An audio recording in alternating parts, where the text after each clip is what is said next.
Natural अद्भुत कार्य व्यक्ति तभी करता है, कोई भी जीवन के अंदर अद्भुत कार्य तभी करता है जब उसका एक क्लियर हो जाता है।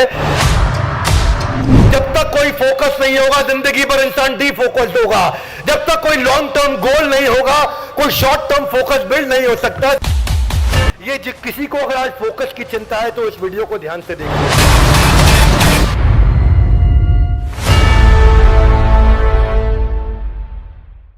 हरे कृष्णा। तो आज का श्लोक हम ले रहे हैं, मेरे पीछे दोहराइएगा। व्यवसायात्मिका बुद्धि एकः कुरु नंदना बहुशाखा ही अनंतश्च बुद्धयो व्यवसायी नाम। तो अनुवाद व तात्पर्य श्रील प्रभुपाद जी के द्वारा। श्रील प्रभुपाद की व्यवसाय आत्मिका बुद्धि एकः कुरु नंदना। ये दूसरे अध्याय का 41वां श्लोक है और दूसरे अध्याय के 41वें श्लोक में आते आते अब भगवान ने चर्चा करना शुरू किया है और बात करना शुरू किया है कि माइंड फोकस एब्जॉर्प्शन किसका बनेगा किसका नहीं बनेगा। क्योंकि जो फोकस है, गोल है, कंसंट्रेशन है। अर्जुन को जैसे केवल चिड़िया की आंख दिख रही थी, कंसंट्रेशन कैन बी कल्टीवेटेड, ये बिल्ड किया जा सकता है। सांसारिक लोगों को भी, आध्यात्मिक लोगों को भी, सबको सफलता इसी बेसिस पे मिलती है कि उनका कंसंट्रेशन कितना है। अगर सूर्य की किरणों को सारे स्टूडेंट जानते हैं आज कि अगर उसको मैग्नीफाइड ग्लास के थ्रू एक जगह कंसंट्रेट करें तो किरणों से आग लग सकती है, लेकिन ओनली एट वन कंडीशन, अगर उसे कंसंट्रेट किया जाए। कंसंट्रेट नहीं किया गया तो वो आग नहीं लगती है। So ability of bringing attention to one single task, to one single focus, वहीं से रिजल्ट आता है। So focus is inversely proportionate to irrelevance. जितना फोकस बढ़ता है उतना इररिलेवेंस घटता है, जितना ज्यादा फोकस घटता है उतना ज्यादा इररिलेवेंस बढ़ता है। तो किसी को भी आप देखेंगे जीवन में, उसकी सफलता के लिए एक इंपॉर्टेंट इंग्रेडिएंट, हमारी अपने बड़ा बिजनेस कंपनी के जो प्रोफेसर हैं डॉक्टर वेलुमणि, उनकी कंपनी थायरोकेयर उन्होंने अभी अभी सेल करी और बोले कि मेरी हायरिंग के पीछे केवल एक सेंट्रल थीम और फोकस रहता है, वो फोकस होता है। मैं केवल उन्हीं लोगों को हायर करना पसंद करता हूं, उन्हीं इंजीनियर्स को हायर करना पसंद करता हूं जिनका फोकस का क्वालिटी अच्छा होता है। बड़ा रेयर वर्च्यू है ये, और अगर ये डेवलप हो सके तो मेंटल मास्टरी बिल्ड की जा सकती है। सो फोकस जो है ना, focus and measure what matters the most, it is a golden statement. ये बहुत बड़ा स्टेटमेंट है। यानी कि इसमें सबसे इंपॉर्टेंट चीज क्या है? फोकस नहीं है, इसमें सबसे इंपॉर्टेंट चीज है व्हाट मैटर्स द मोस्ट। सबसे ज्यादा आपके लिए इंपॉर्टेंट क्या है? जिस दिन वो एजेंडा, जिस दिन वो डायरेक्शन, जिस दिन वो इंपॉर्टेंट एजेंडा आ जाता है, जिसमें वो पर्पस आ जाता है, तो फोकस करना आसान हो जाता है। ये भी समझते हैं कि कौन लोग फोकस कर पाते हैं, कौन नहीं कर पाते हैं। व्यवसाय आत्मिका बुद्धि एकः कुरु नंदन बहुशाखा ही अनंतश्च। अनंत शाखाओं में बुद्धि उसकी विभाजित हो जाती है जिसके पास एक क्लियर पर्पस और डायरेक्शन नहीं रहता है। So lack of direction problem है, लैक ऑफ फोकस प्रॉब्लम नहीं है। फोकस बाद में आता है, पहले डायरेक्शन आता है। One more time everybody come on, focus बाद में आता है, पहले जिसके पास जितनी अच्छी क्वालिटी का डायरेक्शन है उसके पास उतनी अच्छी क्वालिटी का फोकस है। डायरेक्शन लॉन्ग टर्म होता है, फोकस इमीडिएट होता है। डायरेक्शन दूर तक जाता है, फोकस शॉर्ट टर्म में रहता है। फोकस जो है डे टू डे होता है, डायरेक्शन लॉन्ग टर्म होता है, वो पर्पस से कनेक्टेड होता है। तो जितने लोग वेल डायरेक्टेड होते हैं उनका डे टू डे फोकस भी उतना अच्छा होता है। फोकस बिना डायरेक्शन के लंबा समय टिकता नहीं है जब तक पर्पस नहीं होता है। जैसे कई बार क्या होता है, अगर आप देखेंगे ध्यान से कि अलेक्जेंडर ग्राहम बेल, उनका लॉन्ग टर्म डायरेक्शन अच्छा था, इसीलिए उनकी इमीडिएट क्वालिटी ऑफ फोकस भी अच्छी थी। अलेक्जेंडर ग्राहम बेल ये अपने जीवन में 75 साल तक जिए हैं। इन्होंने किस चीज का आविष्कार किया है? टेलीफोन का, सबको मालूम है। ग्राहम बेल 75 साल की उम्र में 20 साल उन्होंने पढ़ाई किया और 30 साल एक इन्वेंशन के पीछे लगे रहे, उस एक इनोवेशन के पीछे लगे रहे। वो 30 साल उन्होंने उसमें समय लगाया। इनफैक्ट उस 30 साल के लंबे समय में उनको 50,000 फ्रैंक भी सरकार ने उनको काफी बड़ी उस समय के हिसाब से धनराशि भी दी थी। 3 डेकेड लगाए उन्होंने, 30 साल लगाए और 50 साल की उम्र में जाकर के वो आविष्कार कर पाए थे। उनको, पर वो आविष्कार करने से पहले वो अपने ऑफिस में आखिरी समय में बहुत समय लगाते थे, बहुत घंटों घंटों घंटों घंटों घंटों लगाए रखते। तो उनकी पत्नी ने कहा कि तुम ऑफिस रुक जाते हो, तुम्हारे लिए गैराज में यहाँ क्लीन कर देती है। वो गैराज में रहने लगे और आखिरी का 1 साल वो गैराज से अपने घर में नहीं आए। घर में क्यों नहीं आए? क्योंकि उन्होंने कहा कि जिस दिन मैं घर आऊंगा फोन साथ में, टेलीफोन साथ में लेकर के ही आऊंगा। ये एक लॉन्ग टर्म फोकस था, एक लॉन्ग टर्म डायरेक्शन था, जिससे इमीडिएट फोकस बन पाया। आज एक पृथ्वी की बड़ी समस्या को उन्होंने सुलझाया है। इसमें ये जो बहुशाखा अनंत डायरेक्शन में जाती है, वो आउटकम है of not having focus. If you have too many focus, it simply means you have no focus. देखिए, सिंगल चॉइस किसी आदमी के पास होना, वो 99% हमेशा ज्यादा इफेक्टिव रहता है। डॉक्टर एपीजे अब्दुल कलाम के बारे में हम सब लोग जानते हैं। He is been the people's president of our country. APJ Abdul Kalam 32 साल के थे जब उनके रिश्तेदारों ने, उनके घर वालों ने उनकी सगाई तय कर दी थी। पर उस समय वो रॉकेट के उस आविष्कार के पीछे लगे थे जिसके चक्कर में वो काफी ज्यादा डीपली एब्जॉर्ब थे और अपनी एंगेजमेंट में जाना भूल गए थे। और बेचारे उनकी शादी भी नहीं हुई इस चक्कर में। उनसे बाद में किसी ने पूछा, आपने शादी नहीं क्यों नहीं करी? बोले, मैं भूल गया शादी करना, मुझे याद ही नहीं रहा शादी करना, है ना। क्यों नहीं याद रहा? ये शादी का याद, रिश्तों का याद इसीलिए आता है क्योंकि हमारे पास कोई डायरेक्शन नहीं है जिसको हम याद करते हो कंटिन्यूसली, कोई फोकस नहीं है कंटिन्यूसली। वेदर मटीरियल लाइफ और स्पिरिचुअल लाइफ, आध्यात्मिक जीवन, भौतिक जीवन, सांसारिक जीवन, पढ़ाई का स्टूडेंट लाइफ, ये कौन बिल्ड कर पाता है, इसको समझिए आप। इसके लिए शॉर्ट टर्म फोकस भी बिल्ड कैसे होता है। एक लड़की की कहानी मैं आपको बताता हूं, उसका नाम था दिव्या। ये मंदिर रोज जाती थी, पढ़ाई में बहुत अच्छी थी, बहुत सिंसियर थी, रोज स्कूल जाती थी, लेकिन जाने से पहले सुबह मंदिर जरूर जाती थी। और मंदिर जब जाती, वहां जाकर के खूब अच्छे से मन से पूजा पाठ करती। पर वहां पे आके देखती कि कई औरतें आ रही हैं, पूजा पाठ करने के बजाय सब कुछ कर रही हैं। वो सारे काम कर रही है, चुगली करना अपनी सास की, इधर उधर की बातचीत करना, पूजा पाठ पे ध्यान नहीं लगाना, तरह तरह की बातचीत करना, जिसको प्रजल्पा कहा जाता है। मन नहीं लगना उनका पूजा पाठ में। तो रोज देखती उनको। एक दिन पंडित जी के पास गई, बोली, संत स्वामी, ये मैं अपने आसपास देखती हूँ सारी औरतें आकर के ना पूजा करती, ना पाठ करती, ना ध्यान करती, ना जप करती, ना हरिनाम लेती। इनका सारा यही काम है कि घर की अपनी चर्चा करना, संसारिक चर्चा करना, अपनी सास की बुराइयां करना। तो जो संत थे वो मुस्कुराए, बोले, कोई बात नहीं, इसको तो मैं सॉल्व कर दूंगा। कल जो आप पूजा करेंगे उसमें आपको मेरा एक काम करना है। बोले, करूंगी। बोले, कल जब आओगे आप मंदिर आते वक्त अपनी पूजा की थाली में पानी से भरा भर लबालब एक लोटा लेकर के आना।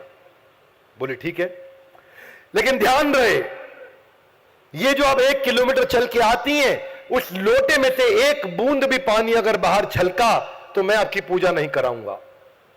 तो वो घबरा गई, एक बूंद भी नहीं। बोले, एक बूंद भी नहीं छलकना चाहिए, कल तुम्हारे लोटे से पूरा पानी भरा होना चाहिए। तो सोचने लगी, कैसे करूंगी। अगले दिन पूरा लोटा भरा, थाली के अंदर रख के धीरे धीरे धीरे धीरे चलते चलते चलते चलते चलते वो आई और लोटे को देखती रही कि पानी नहीं गिरे, पानी नहीं गिरे। सफल रही। मंदिर में पूरी सीढ़ियां, धीरे एक सीढ़ी एक सीढ़ी एक सीढ़ी पे सीढ़ी, सीढ़ी के बाद सीढ़ी, आराम आराम से चल के गई। और दिव्या मंदिर के हॉल के अंदर भी आराम से प्रवेश कर गई वहां पे, और प्रवेश करी और पानी का एक बूंद भी नहीं छलका। तो जो संत थे उन्होंने स्वागत किया दिव्या का। बोला, पानी छलका? बोली, नहीं छलका। तो स्वामी जी ने पूछा, आज आपको कितनी औरतें दिखी जो अपनी सास की बुराई कर रही थी? बोले, गुरुदेव आज एक भी नहीं दिखी, पूरा ध्यान इस लोटे पे था, तो कोई और कैसे दिखती? बोला, यही तो मैं आपको समझा रहा हूं। संत बोले, यही तो समझा रहा हूं, जब तक कोई फोकस नहीं होगा जिंदगी पर इंसान डीफोकस्ड होगा।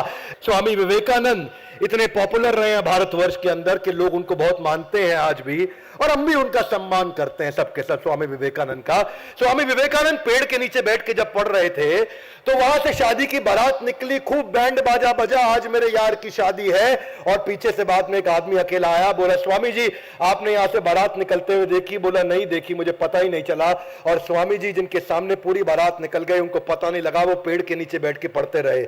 ये फोकस तभी आता है जिस समय एक दफा 3 दिन के बाद जब स्वामी जी का कमरा खटखटाया तो बेहोश मिले, तो बाद में पता चला कि वो 3 दिन इतना पढ़ते रहे कि वो खाना खाना भूल गए, जिसके कारण वो बेहोश हो गए थे। Swami Vivekananda was deeply known for his absorption इतना ही नहीं, आइंस्टाइन भी एक बार अपने ये नेचर होता है, ये प्राकृतिक होता है, आहार निद्रा भय मैथुन, इसकी आवश्यकता खत्म तब होती है जब एक लॉन्ग टर्म एब्जॉर्प्शन होता है।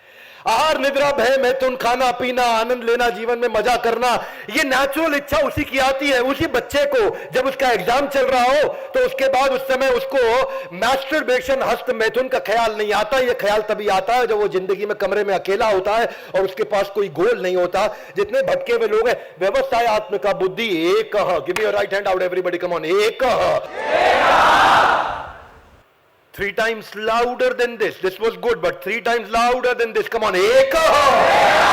जब तक ये एक बिल्ड नहीं होगा तब तक बहुशाखा ही अनंतश्च। अपना आइडेंटिफाई करो, एक। Give me your right hand out, body stretch करो, कम ऑन, एक। आज यहां से निर्णय लेके जाना है, मेरा एक क्या है। ये हॉल में बैठे हैं, इधर मजा लेने आए थे क्या? Yes no. इधर अपन एक डिसाइड करने आए, मेरी जिंदगी का एक क्या है। What is your, you can achieve anything in life, but you cannot achieve everything in life. One more time, come on. You can achieve anything in life, but you cannot achieve everything in life. क्योंकि आपको क्या चाहिएगा? Louder, come on. वही central message इस श्लोक का है, एक। जितनी भारी मात्रा में आपका एक मजबूत होगा, उतना अनंतश्च, अनंत दृष्टि को, अनंत दिशाओं में जो भटकाव है उससे बाहर निकल सकते हैं। आइंस्टाइन एक बार डिनर पे अपने दोस्तों को बुलाए और बढ़िया खूब खाना बनाया। सारे दोस्त बैठे आइंस्टाइन के साथ टेबल पे। आइंस्टाइन खाना खाने लगे और खाना खाते खाते खाते खाते खाते खाते खाते खाते सारे उनकी तरफ देख रहे थे और आइंस्टाइन खाना खा रहे थे। सबको समझ में नहीं आया हुआ क्या। आइंस्टाइन पूरा खाना अकेले ही खा गए, पूरा का पूरा टेबल खा गए आइंस्टाइन अकेले बैठे बैठे। और अचानक जब उनके पेट में बहुत दर्द हुआ, पेट पे हाथ रखा, इधर उधर देखा तो सब उन्हें ध्यान से देख रहे। बोले, आइंस्टाइन तुमने ये क्या किया? हम में से किसी के लिए कुछ छोड़ा नहीं, सारा खाना तो तुम खा गए। तो आइंस्टाइन इधर उधर देखे, बोले मुझे समझ नहीं आया, मैं गैलीलियोस प्रिंसिपल ऑफ इनर्शिया के बारे में सोच रहा था और खाना खाता चला गया। इसको बोलते हैं एक। इसके नुकसान भी है। हाथ आगे लाए, कम ऑन, एक। खैर आइंस्टाइन के केस में उसको फायदा हुआ क्योंकि उसको अल्सर की बीमारी हो गई और बाद में उसको इसके कारण जॉन्डिस भी हो गया। डॉक्टर ने बुलाया और उसको बोला तुम 6 महीने तक नॉनवेज नहीं खा सकते, और वो 6 महीने के चक्कर में जिंदगी भर के लिए आइंस्टाइन लाइफ टाइम वेजिटेरियन हो गए थे उसके बाद। ये तक जब तक ये लोग ना थोड़े अलग होते हैं, इनका नेचर बिहेवियर अलग होता है। ये इलॉन मस्क जब ट्रैफिक जाम में फंस जाते हैं तो सोचते हैं कि मैं ट्रैफिक जाम की प्रॉब्लम कैसे सॉल्व करूं। गाना नहीं सुनते बैठ करके, रील्स नहीं देख रहे मोबाइल में इलॉन मस्क, वो कह रहे मैं टनल्स कैसे बनाऊं कि कोई ट्रैफिक जाम में फंसे नहीं। 47 साल की उम्र में इलॉन मस्क ने $1 मिलियन पार्टी रखी थी अपने 47वें जन्मदिन के लिए, और उस दिन क्या हुआ, उनके जो रोबोटिक्स में ऑटोमेशन था उसमें कुछ मैल फंक्शन आ गया जिसपे वो काम करते रहे पूरी दुनिया। उन्होंने $5 मिलियन 40 करोड़ रुपए खर्च किए थे बर्थडे पार्टी पे बुलाने के लिए। पूरी दुनिया वहां वेट करती रही और ये बेचारे 24 घंटे के बाद इनको याद आया कि आज मेरा जन्मदिन था, और ये वहीं कमरे के अंदर काम करते रहे। ये लोग अद्भुत काम करते हैं जिसके पास कुछ लॉन्ग टर्म फोकस होता है। इलॉन मस्क का मानना है कि अगर आपके पास एक फोकस हो और आप उसके पीछे चिपक जाते हो और जब तक वो काम नहीं खत्म हो जाता तब तक चिपक जाते हो, तो आपके कंपटीशन में आपके मुकाबले कोई बचता ही नहीं, क्योंकि ये एक क्वालिटी लोगों के पास दुनिया में अवेलेबल नहीं है। बचपन में भी इलॉन मस्क इतना एब्जॉर्ब थे कि उनके माता पिता जब उनसे बात करें वो जवाब नहीं देते तो लोग सोचते कि लगता है सुन नहीं पाता। डॉक्टर ने बताया नहीं, ये सुनता है, सब सुनता है, पर ये समझता कुछ ज्यादा और उस समझ में डीप उतरता चला जाता है। अब ब्रूसली, आप ब्रूसली के बारे में नाम सुना है? कम ऑन, हरि बोल। ये सांसारिक उदाहरण है। इस ब्रूसली की एक स्ट्रेंथ थी 1 इंच पंच। 1 इंच पंच, इतनी 1 इंच के डिस्टेंस पे ब्रूसली 190 किलोमीटर प्रति घंटे की स्पीड से पंच करते थे। ये 1 इंच पंच, ये 190 मैं नहीं कर सकता, पर ब्रूसली पूरा जीवन इतना फोकस किया इस पे, जब मूवी में भी बैठते थे ना तो डायरेक्टर को बेचारे को बार बार रीटेक लेना पड़ता था क्योंकि कैमरा उस स्पीड को कैच ही नहीं कर पाता था, कैमरा ही नहीं कैच कर पाता। ब्रूसली बोले कि don't concentrate on too many things, one thing which has given me success is focus। हाथ आगे लाई, कम ऑन। इतने सारे लोग, कम ऑन लाउडर। आज अपना एक और डिसाइड करके जाना है आपको, कुछ नहीं चाहिए मेरे को यहां पे आपसे। आज कैमरा पे वीडियो में जितने लोग देख रहे हैं अपना एक डिसाइड करिए, क्योंकि louder you can achieve anything but you can not achieve everything. You can achieve anything but you cannot achieve everything. What is your एक? वही है मेन मुद्दा। कि इसीलिए ब्रूस ली की वो मेन कहावत सब लोगों ने सुना है कि जो 10,000 अलग अलग तरीके से प्रैक्टिस करता है मुझे उससे डर नहीं लगता, पर जो एक मूव को 10,000 तरह से प्रैक्टिस कर लेता है वो सुपर स्पेशलिस्ट और मास्टर हो जाता है। Focus is my super power. Let the main thing remain the main thing. मैं आज भी फोकस बिल्ड करने का इतना प्रयास करता हूं, पर मैंने एक दिन एक इवेंट किया था इस्कॉन के साथ पार्टनरशिप में, बिजनेस योगा फ्रॉम भगवत गीता। देखा था किसी ने?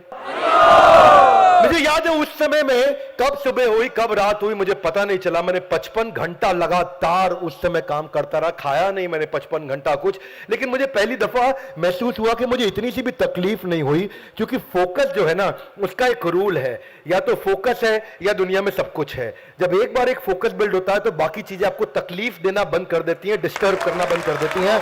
आपको मेहनत नहीं करनी पड़ती, मेहनत अपने आप होती चली जाती है।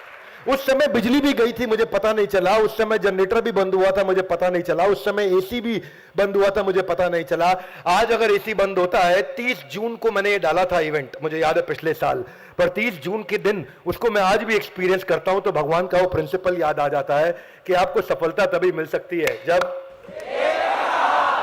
ये एक और डिसाइड करना। इधर डिस्कशन के लिए नहीं आए अपन, डिसीजन के लिए आए हैं। ये एब्जॉर्प्शन नेचुरल हो जाता है जब आप पकड़ लेते हो उस एक को। पैब्लो पिकासो बचपन में उसका तब पता चला, उसका एक जब छोटी दरार आई थी दीवार में, मां ने कहा बेटा इस दरार को भर देना, इस पे छोटा पेंट कर देना। वो पेंट करते करते उसने पूरी दीवार पेंट कर दी। मां ने पूछा ये क्या किया? बोला मेरे को ये नेचुरल फ्लेयर है। वो उसका एक बना और आज भी पिकासो को लेजेंड की तरह लोग याद करते हैं। ये नेचुरल अद्भुत कार्य व्यक्ति तभी करता है, कोई भी जीवन के अंदर अद्भुत कार्य तभी करता है जब उसका एक क्लियर हो जाता है। एडिसन एक बार 72 घंटा काम करते रहे तो उन लोगों ने बोला जाओ जाके रेस्ट कर लो। वो घर गए रेस्ट करने के लिए। 72 घंटा लगातार काम करने के बाद जब रेस्ट करने गए, रास्ते में पार्क में गिर गए थक करके, तो बोला मैं 1 घंटा यहीं सो जाता हूं। वो 1 घंटा पार्क में सोए और उसके बाद उठ करके फिर से वापस काम करने चले गए। बोला पूरी तरह रिफ्रेश हो गया। ये संसार में, आध्यात्मिक जीवन में, शारीरिक, मानसिक, सामाजिक किसी जीवन में अद्भुत कार्य व्यक्ति तभी कर पाता है जब उसके पास उसका एक क्लियर होता है। आज का यही सेंट्रल मैसेज है। सूरदास जो भगवान के परम अनन्य शुद्ध भक्त थे, एक बार श्रीमती राधा रानी की पायल उनको मिल गई और श्रीमती राधा रानी की पायल लेके जाने लगे। श्रीमती राधा रानी ने उनको दर्शन दिए, अपनी पायल वापस मांगी। बोले मैं आपको देख नहीं सकता, मैं आपको कैसे पहचानूंगा? तो उन्होंने इनफैक्ट भगवान कृष्ण को इंटरवेंशन करना पड़ा कि मैं आकर के आपको दर्शन देता हूं और आपकी आंखें ठीक कर देता हूं। सूरदास की जब आंखें ठीक हुई तो उन्होंने पहली दफा भगवान कृष्ण के दर्शन किए। दर्शन करने के बाद बोले प्रभु अब बस एक ही चीज मैं चाहता हूं, वही मेरी शर्त थी कि आंख देने से पहले एक चीज। बोले क्या? अब आपके दर्शन देने के बाद ये आंखें दोबारा ना बचें, क्योंकि आपको देखने के बाद मैं संसार में कुछ नहीं देखना चाहता। तो जो भगवान का शुद्ध भक्त है, जब उनका भी एक क्लियर हो जाता है, ये वो लोग होते हैं जिनका पर्पस क्लियर है। ये वो लोग हैं जो रूथलेस एंड डिस्ट्रैक्शंस को लेकर के, ये वो लोग हैं जिनको वर्क लाइफ बैलेंस सताता नहीं है। ये वो लोग हैं जिनको मल्टीटास्किंग और गॉसिपिंग में मजा आता नहीं है। ये वो लोग हैं जिनको बाहर खड़े होकर के गप मारने में मजा नहीं आता। ये वो लोग हैं जिनको किसी से वैलिडेशन नहीं चाहिए। और जो इनके अलावा लोग हैं उनको थोड़ा सा सफलता मिलता है तो उनका अभिमान बढ़ने लग जाता है। कुबेर एक दफा काफी अभिमान में आ गए थे। उनको लगा 14 भौतिक लोगों में सबसे बड़ा मिलियनियर बिलियनियर मैं हूं। ये किधर तुम अडानी की और इलॉन मस्क की बातें करते हो? मेरा नाम कुबेर है, हल्के में ले रहे हो मुझको। कुबेर काफी एक्साइटेड थे। और कुबेर एक्साइटमेंट में सोचे कई लोगों को मेरे बारे में पता नहीं लग रहा, ऐसा करता हूं एक डिनर का अरेंजमेंट करता हूं, एक सेलिब्रेशन का अरेंजमेंट करता हूं। कुबेर चल पड़े। उन्होंने सारे देवी देवताओं को बुलाया, लेकिन बुलाने से पहले उनके आराध्य देव भगवान शिव उनके घर गए। जाकर के कैलाश में बोले प्रभु आपकी कृपा से सब कुछ है, बस आपके दर्शन चाहता हूं और चाहता हूं कि ये जो मैंने डिनर अरेंजमेंट किया, एक सेलिब्रेशन पार्टी करिए जिसमें मैं सारे देवी देवताओं को बुला रहा हूं, आप भी जरूर आइए। भगवान शिव बोले मैं वैरागी, मैं किधर जाऊंगा? अंदर से समझ गए थे किस चक्कर में आया है। ये दिखाना चाहता है मेरा धन ऐश्वर्य है, ये दिखाना चाहता है। इसके आगे भी श्लोक भी आएगा अगला, भोग ऐश्वर्य प्रसक्ता नाम। अरे वो कह रहे भगवान को आइडिया लग गया, गड़बड़ आदमी। दिखावे के लिए बुला रहा है मेरे को। भगवान ने कहा मैं वैरागी किधर जाऊंगा, और मैं क्या खा पाऊं। मेरा जो छोटा बेटा है गणपति गणेश, अलाउ करो जरा, उसको भेज देता हूं, वो मेरी अटेंडेंस लगा के आ जाएगा। हाथी के पांव में सबका पांव आ जाता है, गणेश जी के पास वो शक्ति। बोले प्रभु बहुत अच्छा रहेगा। अब सब देवी देवता पहुंच गए, आराम से बढ़िया डिनर चल रहा। गणेश जी थोड़ा लेट आए जानबूझ के। गणेश जी जैसे ही एंट्री मारे, एंट्री मारते ही बोले बहुत भूख लगी है, भोजन लेकर के आओ। उन्होंने कहा ठीक है, आइए आइए, स्वागत है आपका। 56 भोग लगा दिया गणेश जी के सामने, भगवान को भोग लगा करके पूरा। थोड़ा भगवान के भक्त भी थे कुबेर, वो फीलिंग वो था उनके अंदर, वो सिंसियरिटी। भोग लगा करके बढ़िया से गणेश जी को खिलाया। गणेश जी के सामने जैसे ही प्लेट आई, नैनो सेकंड के अंदर सारी प्लेट खाली। वो हैरान, बोले और लाओ, तो वो और लेकर के आए। वो गणेश जी अगले सेकंड सब खाली, और लाओ, भूख लगी है बहुत। तो कुबेर धनी थे, उनको भी टेंशन नहीं, लाते जाओ लाते जाओ लाते जाओ। और गणेश जी निपटा गए सब कुछ। गणेश जी सब कुछ निपटा गए, कुबेर हैरान होने लगे। गणेश जी बोले टेंशन मत लो, मैं किचन में जा रहा हूं। किचन में चले गए, वहां कट्टे पड़े चावल के, दाल के, इतना बड़ा जहां कार्यक्रम सत्संग का हो रहा है, पीछे भी किचन में दाल चावल सब होगा, बलभद्र प्रभु ने अरेंजमेंट किया होगा। तो उधर जब गए वहां पे, तो उन्होंने सारा कच्चा सामग्री भी खा लिया।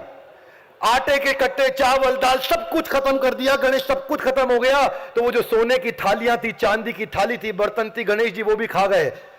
और अभी देखने लगे, कुबेर हैरान हो गए। और फिर कुबेर जी को बोले कि भाई मेरे लिए भोजन लाओ, तुम तो कह रहे थे तुम धनी हो, अगर तुम्हारे पास पैसा नहीं, सामर्थ्य नहीं, तो मुझे भोजन पे आमंत्रित क्यों किया। और वहां जाकर के उनको समझ आया कि मुझसे गलती हो गई, भगवान मैं क्षमा चाहता हूं, मेरा ईगो बढ़ गया था, मुझसे गड़बड़ हो गई, समझ में आ गया मुझको। तो ये जो बहुशाखा बुद्धि है, ये इसीलिए आती है क्योंकि एक नहीं है। ये किसी को अगर आज फोकस की चिंता है तो इस वीडियो को ध्यान से देखिए। किसी को आज फोकस की समस्या है तो समझिए, हाथ आगे लाइए, हाथ आगे लाइए। ऐसा ये ऐसा जिंदगी इतनी जगह में तभी भटकती है, इतनी अलग अलग दसों दिशाओं में तभी भटकती है, क्योंकि क्या मिसिंग है। One more time, everybody loud, come on, stretch your body, sit up straight, stretch your body louder, come on। ये जब तक एक नहीं होगा तब तक बहुशाखा होगा। Andrew Carnegie, US steel company के मालिक, एक समय दुनिया में सबसे अमीर आदमी थे। 1910, 15, 20 की बात कर रहा हूं, आज से लगभग 100 साल पहले। एंड्रयू कार्नेगी बहुत कम समय के अंदर बहुत अमीर बने थे।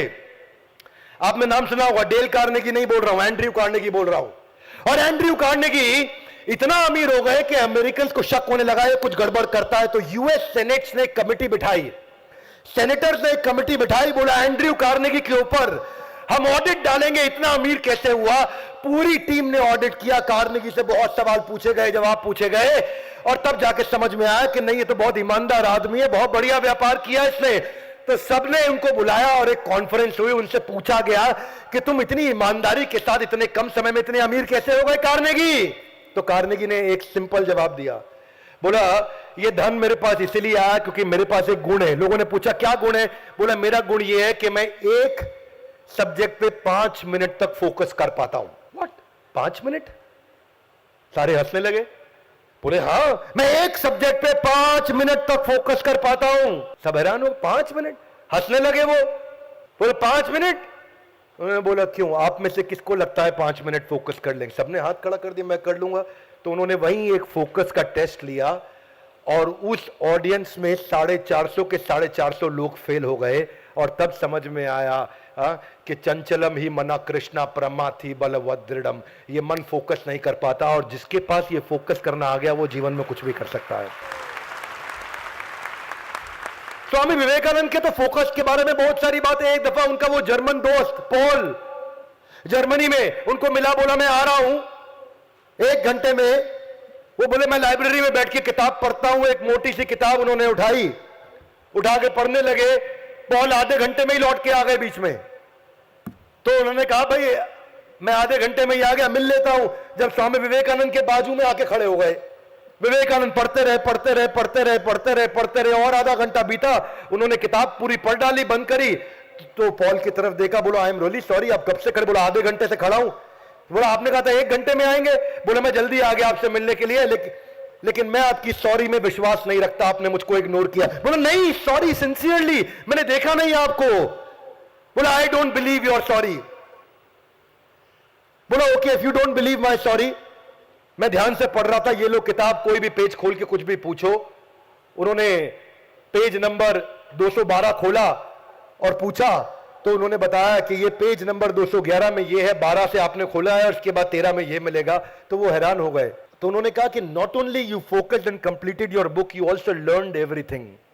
जीवन में जो भी व्यक्ति फोकस बिल्ड करना सीख गया ना, सबसे महत्वपूर्ण है एकाग्रता। ये एफिशिएंसी का सबसे बड़ा टूल है। ये एक आपको एक आदमी के बारे में बताता हूं, इंडियन लेजेंडरी पर्सनालिटी है ये एक बार ब्रिटेन में ट्रेन में जा रहे थे, लोकल ट्रेन में। तो बहुत से ब्रिटिशर्स बैठे थे, बहुत साल पुरानी बात है। तो सारे अंग्रेज इंडियंस का मजाक उड़ा रहे थे उस इंडियन का, उस नौजवान का। अच्छा, इतना हंस रहे हैं उस नौजवान पे, इंडियन नौजवान पे, तो वो नौजवान शांति से बैठा, आंख बंद करके मुस्कुराता रहा। और लोग उसका मजाक उड़ाए अंग्रेजी में। बोले लोगों को लगा इसको अंग्रेजी नहीं आती, इसीलिए इसको बात समझ नहीं आ रही, आंख बंद करके बैठा हुआ है। अचानक उसकी आंख खुली, उस भारतीय नौजवान की आंख खुलते ही जोर से चिल्लाए, ट्रेन रोको। सबने इधर उधर देखा, स्टॉप द ट्रेन। उनको लगा इसको अंग्रेजी आती है, स्टॉप द ट्रेन बोल रहा है, और उठ के भागा और फट से ट्रेन की चेन खींच दी। तो लोग चिढ़ गए, बोले पागल आदमी, ट्रेन की चेन खींच दी। वहां पे ट्रेन का जो मास्टर होता है वो भागा आया, किसने खींची? बोले मैंने खींची। बोले तुमने क्यों खींची ट्रेन की चेन? तुमको मालूम नहीं बिना कारण खींचने पर दंड नहीं, अपराध है। बोले मालूम है। अच्छा, वो चुपचाप खड़ा हुआ है, लोगों का गुस्सा बढ़ गया। बोला फिर क्यों खींची तुमने? बोला अगर मैं चेन नहीं खींचता तो आज सैकड़ों लोग मारे जाते। तो हंसने लगे, सैकड़ों लोग मारे जाते, कुछ भी बोलता है ये आदमी, क्यों मारे जाते? बोला जहां ये ट्रेन खड़ी है इससे 220 गज आगे जाकर के देखना, वहां ट्रेन की पटरी टूटी हुई है। लोग हैरान हो गए, क्या बोलता है ये? ट्रेन से सब वहीं से कोई 50 लोग उतरे और आगे जाकर के गए, 220 गज पैदल गए। ठीक 220 गज के बाद ट्रेन की पटरी टूटी हुई थी। सबकी बुद्धि चकरा गई, भाई तुमको कैसे मालूम कि ट्रेन की पटरी टूटी हुई है? एग्जैक्टली वहीं पे टूटी हुई है। तो ये बोले मेरा ध्यान ट्रेन की गति पे था और अचानक ट्रेन की गति डीरेल हुई और आवाज में बदलाव आया, और उस आवाज में क्योंकि आगे पटरी टूटी हुई थी, उस बदलाव की गति को मैं समझ रहा था। इसको बोलते हैं साउंड रेजोनेंस इफेक्ट। और जिससे मैं ये समझ गया कैलकुलेट करके, ये कुछ लोग अपनी बातों में मस्त थे, पर मैं ट्रेन की आवाज सुन करके पहचान गया sound resonance effect of physics के प्रिंसिपल से कि यहां पटरी टूटी मिलेगी। लोग बहुत हैरान हुए, बोले तुमको साधारण आदमी नहीं लगते, कौन हो तुम? बोले साहब मैं भारत से एक सिविल इंजीनियर हूं और मेरा नाम है मोक्षगुंडम विश्वेश्वरैया। और मोक्षगुंडम विश्वेश्वरैया कौन थे ये? इन्होंने पहली बार भारत के अंदर डैम भी बनाए थे, इन्होंने पहली बार भारत के अंदर, ये भारत रत्न अवार्डी हैं, और इन्होंने flood protection system, block system, dam के सिस्टम सारे देश में डेवलप किए थे। ये सारी असाधारण क्वालिटीज देने के लिए ही भगवत गीता हमारे को भगवान ने हमारे हाथ में दी है। इसलिए मैं बोलता हूं, दुनिया में जो व्यक्ति भगवत गीता पढ़ लेता है उसको उसके बाद कोई किताब पढ़ने की जरूरत नहीं है। और यही है भगवत गीता के आज के श्लोक का principle, Gita in action. Give me your hands out everybody guys, come on, Gita in action. No everybody loud, come on, Gita in action. Gita को जीवन में कैसे उतारें, ये मेरे जीवन का लक्ष्य है कि मैं लोगों को मैसेज दे सकूं। और ज्यादा कुछ नहीं, मेरी सीमित बुद्धि से मैं इस असीमित ग्रंथ को लोगों तक रोज पहुंचाने का प्रयास कर रहा हूं, क्योंकि मेरी लाइफ का एजेंडा है गीता समझा सकूं या ना समझा सकूं, पर आपके दिल के अंदर गीता के प्रति कुछ अटैचमेंट जरूर बिल्ड कर दूंगा। और यह था हमारा दूसरे अध्याय का 41वां श्लोक, जिसका एक ही सेंट्रल मैसेज, एक one more time, come on. इसीलिए सबको याद दिलाता हूं, गीता इन एक्शन सीरीज के सारे वीडियोस उनको देखने चाहिए। हमारे साथ जुड़े रहने के लिए, वर्ल्ड के नंबर 1 एंटरप्रेन्योरियल यूट्यूब चैनल को सब्सक्राइब करने और करवाने के लिए, इस एपिसोड को पूरा देखने के लिए आप सबका हृदय की गहराई से प्रेम पूर्वक बहुत बहुत हरे कृष्ण।